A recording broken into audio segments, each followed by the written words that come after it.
Must be some neuroanesthetic residue from the transference.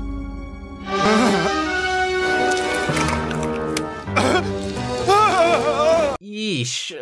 Okay, so I guess I should explain why I picked this episode, Insane in the Membrane. I didn't. It was actually a Patreon request by Ross Pitt. He actually requested it a while ago and it took me a long time to get it, which I've been very apologetic about. I definitely want to say thank you to Ross for sticking by me while I get my stuff together. If I were to guess, this episode is notable for being one of those initially rejected to air episodes, and I understand why. Just look at some of this stuff. Younger me probably wouldn't have been too eager to watch this episode, but let's get into it. Oh, and wait, if you get mildly weirded out by certain things you have seen in animation, this one can be that, so fair warning. Regardless of if you have seen the show or not, there actually isn't much you need to know beforehand. Why? Because I didn't. I jumped into the episode and I understood it with no knowledge of this version of the show. However, this episode did kick an interest in seeing more of it. The episode revolves around Baxter Stockman, who is shown within this montage or flashback to be well renowned for his scientific achievements. You can also see April O'Neil, frequent character, and totally different from the 2012 and 2018 versions. From what I pick up in this episode, she's not only looking much older, but a lot more relaxed. Whereas the 2012 version had her to be incredibly vengeful, and the 2018 version to have her just as wacky. You can tell just from the tone of this episode, despite it being much darker than the norm from what I understand, she's matured from the phase you'd see in the later versions of the show. Also, April in A Better Mousetrap said that she didn't know about the underground lab. However, considering this voiceover introduction is done by a man who's slowly going insane, I think it's fair to say he's somewhat of an unreliable narrator. In fact, take a look at this. But it all went wrong.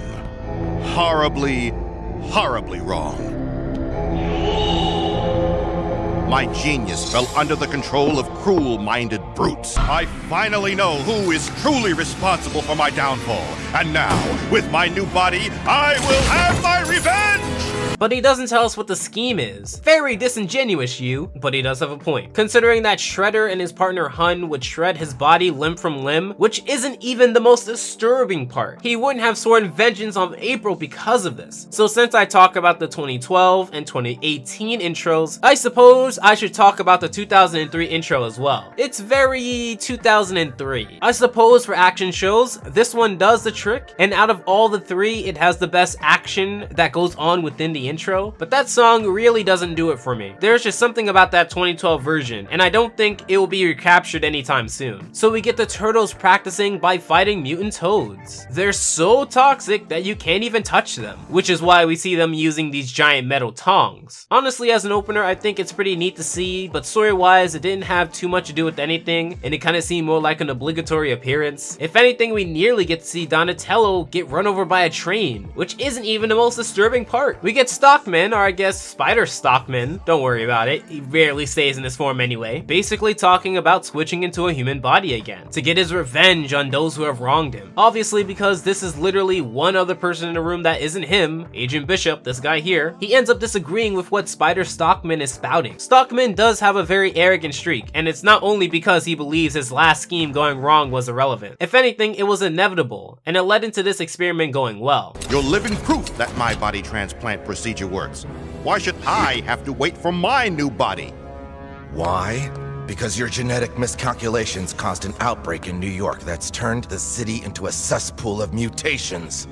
As if it wasn't one already. Whoa man, what happened to doing this out of the love of science? But that was a neat roast though, I'll give you that. Stockman puts what's left of his natural self into the machine, and that somehow transfers into that new and quote improved body, which leads into the first flashback scene. This scene stood out to me for quite a few things, so sit tight. The colors switching from a lot of blues to yellows did not go unacknowledged, if that's a word. It definitely gave me a feeling of the past and this happening long ago, which is why color theory is very important even in animation. We also have a younger Stockman using whatever he made to test on animals, and doesn't show to me at least that he ever had a good heart going into science, but he only went in for his own selfish pursuits, which is also interesting because when you see his mom, she can't be around to play with him because it is implied that she works a lot, being selfless in a sense, giving her son this chemical set so he doesn't have to play with pots and pans. hands, to which I wrote pants, to which I thought the sink was empty, but whatever. That character dynamic is very interesting, and maybe if his mom was home more, she'd be able to instill more values into him, at least more than the sky is the limit. It also shows me that above all, he's been praised since he was a child, and while the obvious layer is his unconditional love for his mom, the underlying layer is just as important to note. We see that later in the episode. His appeal to emotion works the same way, regardless of his brain state, and that implies a pattern of this that we see often, so maybe it's the villain who has a soft spot for those who cared before he became fully a villain, sort of villain. Also, maybe I'm twisted, but I wanted to see what would have happened to the roach anyway. This leads into a pretty weird but needed scene where Stockman enjoys being back in the flesh, specifically noting its superior mind in a superior body. Then we actually get this scene here. I have goosebumps. Goosebumps! Huh?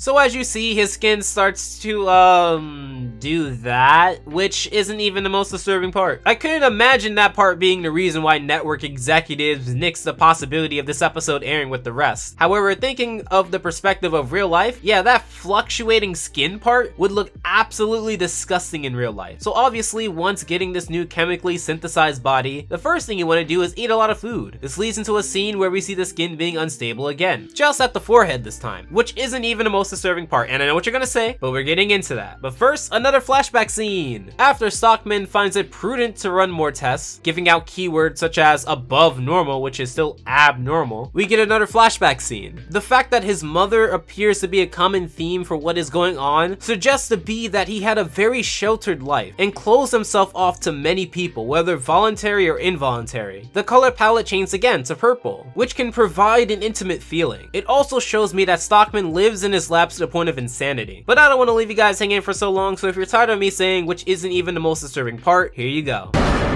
Mama?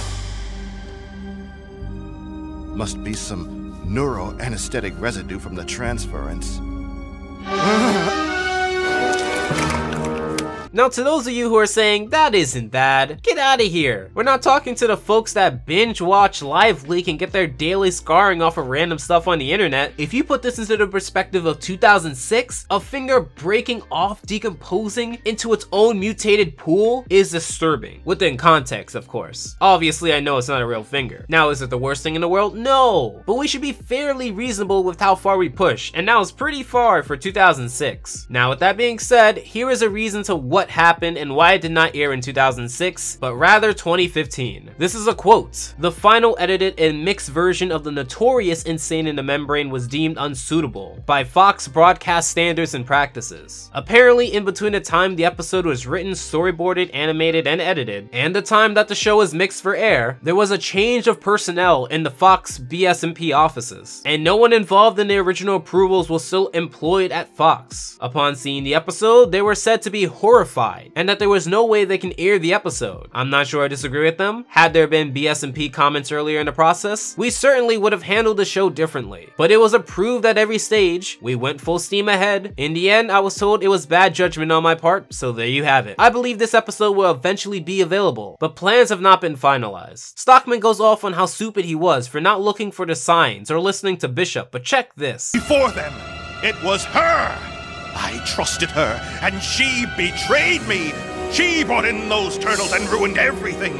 My glorious Mousers failed because of her, and that failure is what brought the Shredder's wrath down upon me. You know, he has a point, and it actually is neat to see the villain have a legitimate reason to be mad at said protagonist. This leads into seeing April and Casey, main characters of the franchise, who look way older than their 2012 counterpart, and a lot closer. The new Stockman comes around, and I thought that was a gun he was holding. Okay, it's a gun, but I meant a gun that shoots bullets. And I thought he was gonna shoot someone point blank right there or something. I do want to say that this new character design is pretty cool. It looks deteriorated, but still looks menacing. Casey tries but fails, and April, who is shot with a dart, gets taken back to the lab. 12 minutes in and we finally see the turtles again.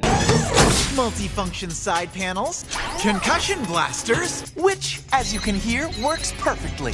Now available at your latest Toys R... Oh yeah, that's right. But I think they're coming back. Dude, you pressed like all of the buttons at once. You think you would have made a remote that worked well with your big fingers? Well, Casey informs the turtles of April's situation, and they all go down to rescue her. I find it funny though, animation-wise. They have the turtles moving within the van, which is supposed to give off realism, but we don't hear any sound. Plus, the camera must be really good at stabilizing. So in reality, it just looks like the turtles don't know how to stand up properly. Maybe they've been drinking. I also think the only reason the turtles appear to have won is because Stockman appears to have only walked to the lab, which means either A, Casey or April's house must be really close to the lab, or B, Casey was knocked out for a long time. Imagine what would have happened if Stockman ran with April and hurried up with whatever he wanted to do. Good thing his character archetype isn't built off of intelligence, because that would make him look pretty dumb. Although I suppose you can handwave all these problems by saying he's gone past the point of being sane, so all of his decisions is irrational. I just think walking instead of running would be pretty rational for an irrational person at that point. But to satisfy the rule of threes, we have our third flashback, finishing the seemingly real flashbacks with his mother. I so wanted to see you grow up and be a fine man.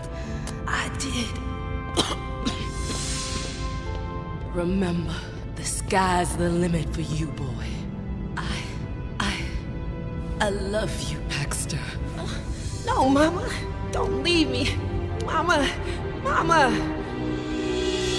When you look at how he deems himself a failure and says he had so much potential, it does go back to the amount of praise his mother gave him. Yes, he did end up accumulating a lot of awards and praises and newspaper headlines, but this did not give him humility. Rather, it showed that he wanted to do more and more, and stuff eventually caught up and fell on top of him. I do feel bad looking at it in that sense, but I do have to watch more and more of the show so I can get a better understanding. The only piece of criticism I have here is that I think the voice actor could have hammed it up a lot more. That isn't just your mother dying, that's your whole world dying. Your initial and seemingly biggest source of praise. It's not like we saw any flashbacks of him daydreaming about the headlines. It's always been about his mom. We also see the way he viewed things is distinguished with a different color palette, as initially we see April in a lab coat through his vision, but when he snaps out of his rose-colored past, we get to the fight. I don't want to go too in depth on the big fight because I do want you to see it, but let's talk about April. Throughout most of this, she has been depicted as being a damsel in distress, and I don't know too much about this series, but I do hear she knows how to fight. So why does she seem so useless? She just gets passed around like a ragdoll to whoever wants to save or endanger her, and her own being is replaceable. Oh, I'm sorry. She gives a kick. Just one. That's supposed to supplement always falling down all the time? You know, legs are an option here. You have two of them, but the action was well. Out of the three, I would say I enjoyed the action from this the most, but it could be because this is an action show. Whereas the latter two, while having action in it, wasn't really too much of a big action show. The 2012 version was more of a story-based show, and the 2018 version seems far too wacky with its fight scenes to keep up with this show. I guess in the broadest terms, all shows like this are action shows, but traditionally they appear to be more serious and distinguished with the separation of comedy and action, but it all comes to a high point where again we see a flashback. This one just doesn't seem to be a part of the timeline. The sky was the limit. You were such a good boy. You had so much potential. What happened to you, baby doll? Hurry, Mama! Hurry! I love you, Mama! So he ends up helping April, and also helping his own downfall, literally, as the cable car finally breaks from all of the fighting, leading him to seemingly be washed away for good? Honestly, I don't know, but you can find this new helicopter off of the shelves of Kmart. Oh yeah, that's right. They fly away, and this was Tmnt 2003, Insane in the Membrane. A really interesting episode that was again requested by Ross Pitt, a patron. Two ways to have your video topic requested. You can put this video and I randomly pick one from the request video, or if you want a guaranteed request, you can become a Panda patron for my Patreon. Those do fill up fast, but if there's enough interest, I can always open up more spots. Anyway, what do you guys think of this episode? And as always, special thanks to the patrons of October. Take care. Alpha out.